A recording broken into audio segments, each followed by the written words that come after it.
Salut, quelques petites stories pour vous parler de l'affaire qui a buzzé là récemment. Les deux gamins qui apparemment sont des représentants de la nouvelle communauté LGBT qui sont allés twerker dans une église.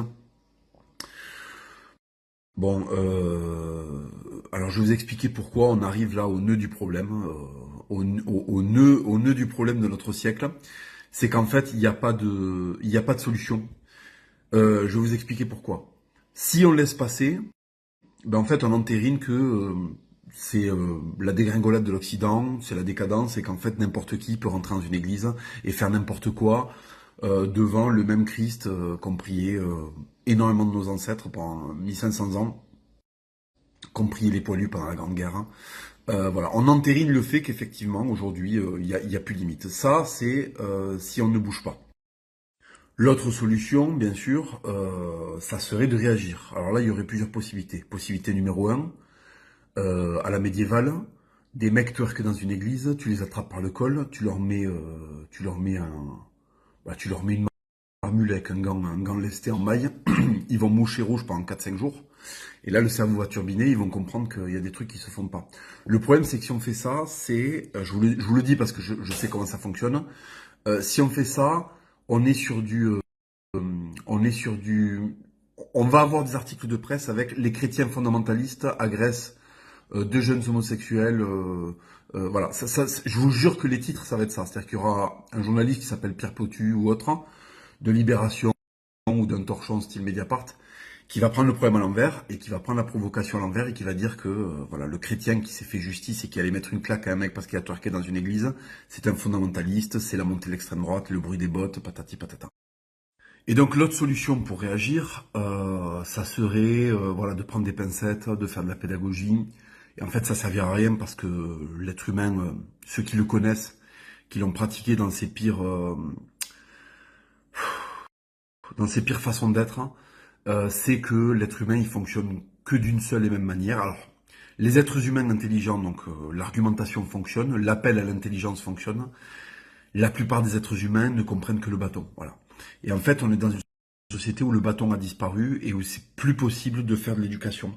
Donc, on doit accepter de vivre ces demeurés, de se faire dicter une société où ces demeurés sont à l'aise, où ils sont protégés, voilà. Donc, il twerk, hein, et puis il va très vite chez un avocat, faire une petite lettre là pour se couvrir juridiquement, et puis c'est réglé, il n'y aura pas de retombées, quoi. C'est le siècle dans lequel on vit. Alors que vous savez très bien, ce que j'en pense, c'est que si on vivait au Moyen-Âge, hein, bon, la story va sauter. Et tout ça m'amène à une réflexion très simple, c'est qu'en fait, à quoi sert la liberté? Parce que moi, je fais partie d'une génération à qui on a bassiné. Enfin, moi, je suis né, les boomers étaient en pleine forme, en fait. Je suis né quand les boomers étaient en pleine forme. Je suis né quand les boomers étaient au maximum de leur thune, au maximum de leur politique, au maximum de leur... ils avaient tout verrouillé. Et donc, ils nous ont instigué leurs idées, ils nous les ont mises dans le crâne.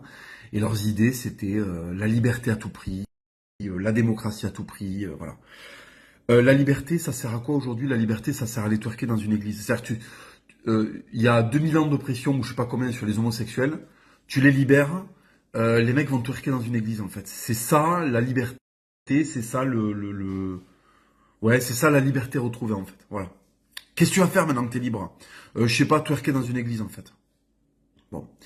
Et la démocratie, ben, sachez qu'on demande à ce genre d'individu de donner son avis tous les 5 ans. Voilà pourquoi Ouais, je disais, voilà pourquoi la démocratie, pour moi, c'est un truc c'est de la merde. C'est de la merde. Vous demandez à des gens comme ça de donner leur avis, non, non. Puis en plus, enfin, souvent, quand on se réfère à la démocratie, tu sais, t'as toujours un boomer qui te dit, oui, à Athènes, non, non, non, mais fils de pute, je t'explique, hein. Je t'explique.